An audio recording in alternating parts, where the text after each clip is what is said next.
আসসালামু আলাইকুম everyone, welcome to my new another video. আজকে আমি অনেক দিন পরে চলে এসেছি আমাদের বাসায়।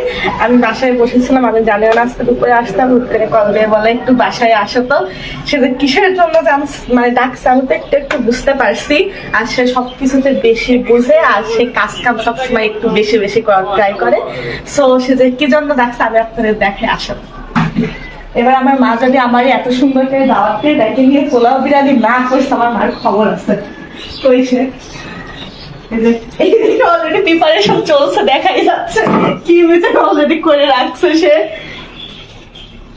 মানে কি কি করে রাখছে। আর এই গরমের মধ্যে এত বেশি বুঝে বললাম না, এখানে গ্যাসের চুলা বাদ দিয়ে ইন্ডাকশনটা নষ্ট হয়ে গেছে, ওই রোদের মধ্যে গেছে চুলার উপর কি যেন করতে আসেন। হাই মাদার ইন্ডিয়া, কি অবস্থা? এই তো ভালো আছো? এই তো, তোমার কি অবস্থা? আলহামদুলিল্লাহ। আর কি গরম, এখানে দাঁড়ানো যাচ্ছে না। তুমি এখানে বসে বসে কি করতেছো? রান্না করছি। গরমের মধ্যে বসে দেখি কি কি রান্না করতেছো তুমি। OMG, মাই ফেভারিট গরুর মাংস রান্না করছে। আমি দেখাও, যদিও ঝোলাই পানি দিছে বলে অনেক ঝোল লাগতেছে, এটা এখন শুকায় যাবে না মা? আরে এই জায়গায় 1 কেজি সয়াবিন তেল আছে। তোমার তো খালি এই অভ্যাস। আর কি কি রান্না করছো বলো? আর মুরগির গোশত রান্না করেছি। তুমি আমারে এত দাওয়াত দিয়ে যে ডাইকে আনলে, আমার জন্য কি বিরিয়ানি কোরমা করছো? এত গরমে কেউ বিরিয়ানি আর কোরমা খায় না। সাদা ভাত, গরুর গোশত, মুরগির গোশত ভাজি।